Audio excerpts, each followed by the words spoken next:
नमस्कार दोस्तों, कैसे हैं आप सभी। मैं उम्मीद करता हूँ आप स्वस्थ होंगे, प्रसन्न होंगे और जहाँ कहीं भी हैं अपने अध्ययन कार्य में, अपने पाठ्यक्रम में, अपनी पढ़ाई में बड़े मनोवेग से व्यस्त होंगे। कल हमने अपने द्वितीय श्रेणी अध्यापक में लगने वाले कुल 6 काव्य दोषों में से 3 काव्य दोष पढ़े और तीनों ही जो काव्य दोष थे वो शब्द दोष थे।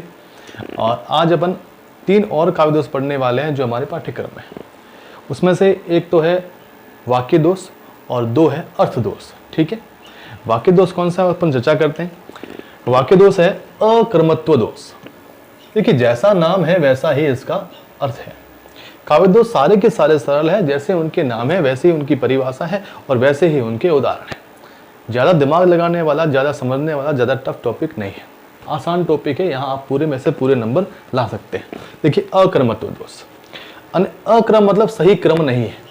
अब सही क्रम किस दृष्टि से, ये भी मुख्य है कि सही क्रम किस दृष्टि से। तो देखिए, जहां व्याकरणिक दृष्टि यानी कि व्याकरण की दृष्टि से शब्द का जो क्रम है वो सही नहीं हो, या वाक्य रचना की दृष्टि से कि शुद्ध रूप में जो वाक्य की रचना होती है उसमें किस प्रकार शब्द का प्रयोग होता है वैसा नहीं हो, तो कौन सा दोष है, वहां अकर्मत्व दोष उत्पन्न हो जाता है। और यह एक ऐसा दोष है जो सदैव दोष ही रहता है।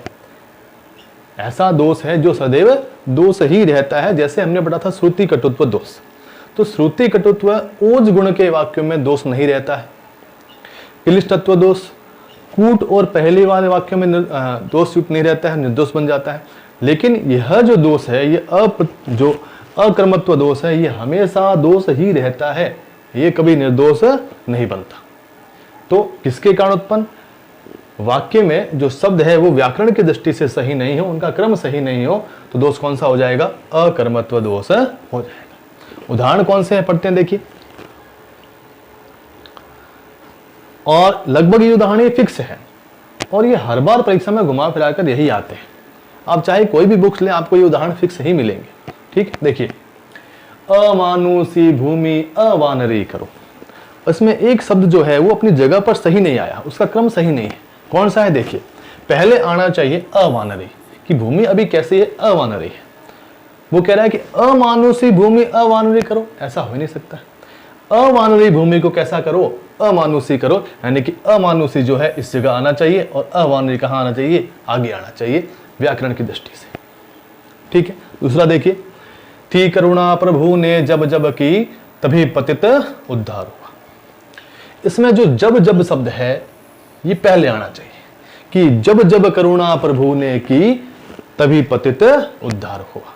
तो जब जब जो शब्द है ये पहले आना चाहिए, बाकी वाला वाक्य जो है बाद में आना चाहिए व्याकरण की दृष्टि से, तभी वह शुद्ध होगा। तो यहाँ पर कौन सा दोष है, यहाँ अकर्मत्व दोष है।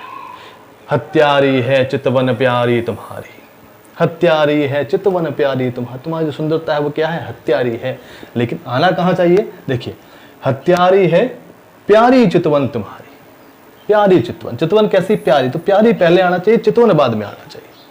इसलिए दोष कौन सा हो जाएगा, अकर्मत्व दोष हो जाएगा। विश्व में लीला निरंतर कर रहे हैं मानवी, लीला कैसे कर रहे हैं, मानवी लीला कर रहे हैं, तो मानवी लीला से पहले आना चाहिए। यानी कि जो मानवी शब्द है ये लीला से पहले आना चाहिए, कि विश्व में मानवी लीला निरंतर कर रहे हैं, ऐसा होना चाहिए। थी सर्व में अधिक मंजुल मधुकारी, जादू भरी मुरली का पति राधिका की, कि पूरे ब्रह्मांड में सबसे प्यारी मुरली का किसकी है, राधिका पति की है, ऐसा आना चाहिए। इसमें क्या है, पति राधिका की है, यानी पति जो शब्द है वो राधिका के बाद में आना चाहिए।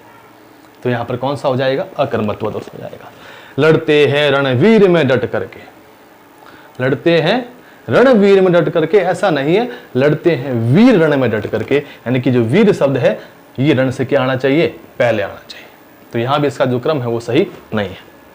क्यों नहीं करुणा तुम्हारी छलकती है मूक, करुणा कैसी है, मूक है, तो मूक शब्द जो करुणा से पहले आना चाहिए, ऐसा होना चाहिए। देखिए कि यहाँ आना चाहिए करुणा से पहले, कि क्यों नहीं मूक करुणा तुम्हारी छलकती है। करुणा मूक है तो मूक शब्द करुणा से पहले आना चाहिए, ना कि बाद में आना चाहिए। तो कभी ने उसको बाद में रखा है, तो यहाँ पर दोष कौन सा है, अकर्मत्व दोष है। तो इन सारे ही वाक्यों में जो प्रमुख शब्द है उनका क्रम जो है वो व्याकरण की दृष्टि से सही नहीं है, इसलिए यहाँ दोष कौन सा हो जाएगा, अकर्मत्व दोष हो जाएगा। ये सारे ही उदाहरण जो बहुत इंपॉर्टेंट है, इसको आप जरूर नोट करें। ठीक है, अगला देखिए। अब हमारे बच गए दो दोष और दोनों ही जो है वो अर्थ दोष है, और इनके जो उदाहरण है वो बहुत ही लिमिटेड है, ये आपको किताबों में मिलेंगे ही नहीं। अधिक से अधिक आपको एक या दो उदाहरण ही हर जगह मिलेगा, बाकी उदाहरण मिलते ही नहीं। तो इनके उदाहरण लिमिटेड है। ये आपके लिए अच्छी बात है कि आपको कम उदाहरण पढ़ने पड़ रहे हैं, फिक्स उदाहरण, इनको रट लीजिए। देखिए अगला दोष कौन सा है? दुष्कर्मत्व दोष। इससे पहले वाला था अकर्मत्व, ये दुष्कर्मत्व। दुष् यानी सही नहीं है, खराब कर्म है। अब खराब कर्म किस कारण से? तो लोक मान्यता के अनुसार, शास्त्र के अनुसार शब्द का जो क्रम है वो सही नहीं है, अर्थ के हिसाब से उसका क्रम सही आना चाहिए। अगर ऐसा नहीं है तो वहां पर कौन सा हो जाएगा? दुष्कर्मत्व दोष। यानी कि जहां शब्द का क्रम जो है वो शास्त्र की दृष्टि से या लोक दृष्टि से सही नहीं हो, वहां पर दोष कौन सा हो जाएगा? दुष्कर्मत्व दोष उत्पन्न हो जाएगा। ठीक है, लोक मान्यता के अनुसार ऐसा अर्थ होना चाहिए, वैसा नहीं हो तो वहां पर क्या हो जाएगा? दुष्कर्मत्व। देखिए तीन उदाहरण बहुत इसके प्रसिद्ध है, बार बार यही पूछते हैं तीन उदाहरण। देखो कौन कौन से, कि मारुत नंदन मारुत को मन को खगराज को वेग लगायो। क्या कह रहा है? कि मारुत नंदन ने, हनुमान जी ने किसके वेग को लगाया? तो पहले वो बोल रहा है मारुत का, यानी कि हवा को वेग को लगाया, चलो ठीक है। फिर बोल रहा है मन का, फिर बोल रहा है खगराज यानी गरुड़ का। अब आपको पता है जब भी अपन तुलना करते हैं तो सबसे शक्तिशाली, सबसे बड़ी चीज की बात अपन बाद में करते हैं। पहले छोटी को हराएगा, फिर उससे बड़ी को हराएगा, फिर सबसे बड़े को हराएगा। यहां पर क्या है? उल्टा हो गया है। पहले बात उसने मारुत की हवा की, चलो सही है। हवा से तेज कौन? गरुड़। और गरुड़ से भी तेज कौन है? मन है। मन की जो गति है वो सबसे तेज है। अभी मेरा मन यहाँ है, अभी मैं तुरंत बाड़मेर जाके आ गया, भीलवाड़ा जाके आ गया, मेरा मन तुरंत आ गया वहां जाके। तो इतनी गति ना हवा की है ना गरुड़ की है। तो सबसे तेज गति किसकी है? मन की है। तो मन सबसे लास्ट में आना चाहिए। मन से पहले कौन आना चाहिए? खगराज आना चाहिए, गरुड़ आना चाहिए। तो पहले मारुत को, फिर खगराज को, फिर मन को वेग ले जाए, यानी कि मन जो है वो खगराज के बाद में आना चाहिए। तो यहां पर दोष कौन सा हो जाएगा? दुष्कर्मत्व दोष हो जाएगा। नृपमो को है दीजिए। एक याचक जो है राजा के पास गया, कुछ मांगने गया। क्या मांग रहा है? देखिए कि नृपमो को है दीजिए। है मतलब घोड़ा, कि मेरे को घोड़ा दीजिए, अथवा मत गजेंद्र, नहीं तो मेरे को हाथी भी नहीं चाहिए। अब उसकी मांग देखिए, वो क्या मांग रहा है? कि मेरे को घोड़ा दो वरना हाथी मत दो। अरे हाथी कैसे देगा जब वो घोड़ा ही नहीं दे रहा है? हाथी तो महंगा है घोड़े से। तो मांगना ये चाहिए कि भले हाथी भले ही मत दो, मेरे को घोड़ा ही दे दो, ऐसा होना चाहिए। लेकिन वो उल्टा मांग रहा है, पहले घोड़ा मांग रहा है, फिर कह रहा है घोड़ा नहीं तो हाथी मत दो, मेरे को हाथी भी नहीं चाहिए।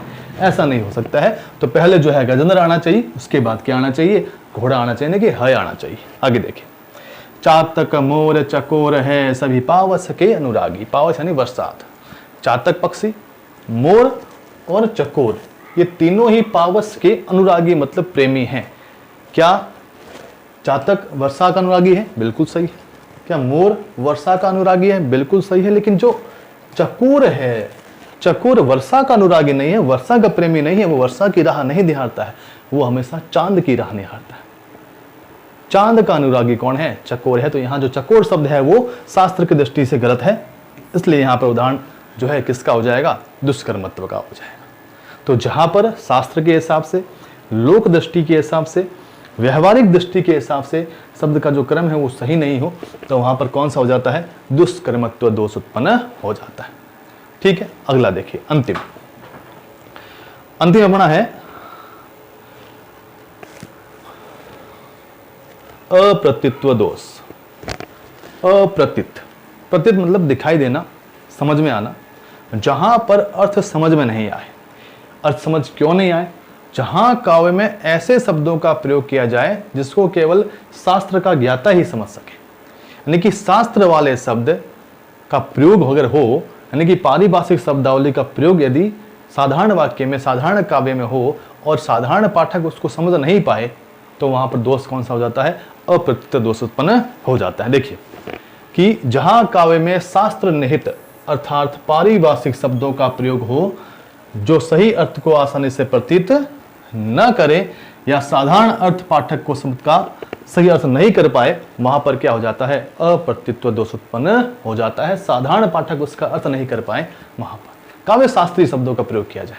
देखिए कैसे, लेकिन जब वक्ता और श्रोता दोनों ही शास्त्र के ज्ञाता हो, यह दोष कहाँ निर्दोष होगा? जहां वाक्य को बोलने वाला और वाक्य को सुनने वाला दोनों ही शास्त्र के ज्ञाता हो, यानी कि आपस में शास्त्रार्थ चल रहा हो, तो वहां पर ये जो दोष है वो निर्देश हो जाता है। अन्यथा साधारण काव्य में, सामान्य काव्य में दोष दोष ही रहता है। ठीक है, अब उदाहरण देखिए इसके। हिय तल बसी दुख देते हैं, कि ये तल में बसी हुए दुख देते हैं। क्या देख देते हैं?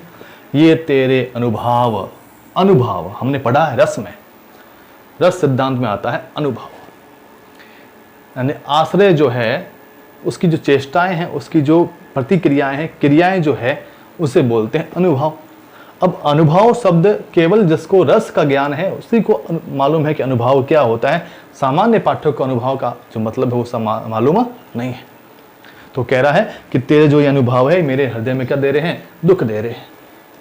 अब ये अनुभव शब्द कैसा है? शास्त्रीय शब्द है, इसलिए यहाँ दोष कौन सा हो जाएगा? अप्रत्यत दोष उत्पन्न हो जाएगा। अगला देखिए, तत्व ज्ञान की ज्योति सोमो आशय को नाश। मेरे आशय का नाश हो गया है। आशय शब्द देखिए, आशय एक शास्त्रीय शब्द है जिसका मतलब होता है वासना। क्या होता है? वासना। आशय एक शास्त्रीय शब्द जिसका मतलब क्या होता है? वासना। तो आपकी तत्व ज्ञान को सुनकर मेरी जो वासना है वो क्या हो गई है? समाप्त हो गई। लेकिन आम तौर पर आशय का बना क्या निकालते हैं? कोई अर्थ, ठीक है, कि उसका क्या आशय है ये निकालते हैं। लेकिन वास्तव में आशय का मतलब क्या होता है? वासना होता है। तो यहाँ जो अर्थ आया वो वासना आया है। अब ये आशय जो शब्द है ये सामान्य पाठक के समझ में आने वाला नहीं है, ये शास्त्रीय शब्द है, ये पारिभाषिक शब्द है, इसलिए यहाँ पर दोष कौन सा हो जाएगा? यहाँ पर अप्रत्यत दोष उत्पन्न हो जाएगा। अगला देखिए, तत्व ज्ञान पाकर हुए आशय रहित समस्त। वही सेम है, तत्व ज्ञान जो पाकर है सभी जो है वासना से रहित हो गए। तो यहाँ भी आशय का मतलब क्या है? वासना है। और आशय शब्द कैसा है? शास्त्रीय शब्द है। अंतिम देखिए, विस्मय यह गोदावरी अमृतन को फल देत, केशव जीवन हार को दुख अशेष हरि लेत। यहाँ गोदावरी के जल की व्याख्या की गई, जल की महिमा की गई। लेकिन शास्त्रों में गोदावरी के जल को विस्मय माना गया है। विस्मय का मतलब है जल, कि गोदावरी का जो जल है वो किसके जैसा है? अमृतन को फल देत, अमृत का फल देने जैसा है। अब आम तौर पर जो पाठक है, साधारण पाठक क्या समझेगा कि विष का मतलब तो जहर है, लेकिन यहाँ जहर नहीं है, यहाँ क्या है? जल है। जल और जहर यानी जीवन की जो है उस संबंध को बताया गया है कि गोदावरी का जो जल है वो अमृतन का फल देने वाला है, सारे दुखों को क्या करने वाला है? हर लेने वाला है। तो यहाँ विस्मय का मतलब क्या है? जल। तो ऐसे शब्दों का प्रयोग जिसका अर्थ साधारण पाठक नहीं कर पाता है, केवल शास्त्र का जो ज्ञाता है वही व्यक्ति कर पाता है, तो वहां पर दोष कौन सा होता है? वहां पर अप्रत्यत्व दोष उत्पन्न होता है। तो इस तरह से हमारे पाठ्यक्रम में 6 काव्य दोष है। 3 हमने कल पढ़े जो शब्द दोष थे, 3 हमने आज पढ़े जो एक अर्थ दोष है और एक वाक्य दोष है और 2 अर्थ दोष है। वाक्य दोष में हमने पढ़ा अकर्मत्व, फिर अर्थ दोष में दुष्कर्मत्व और अप्रत्यत्व। ठीक है, ये 6 ही दोष जो है बहुत इंपॉर्टेंट है, जहां से एक प्रश्न अपना निश्चित तौर पर बनेगा।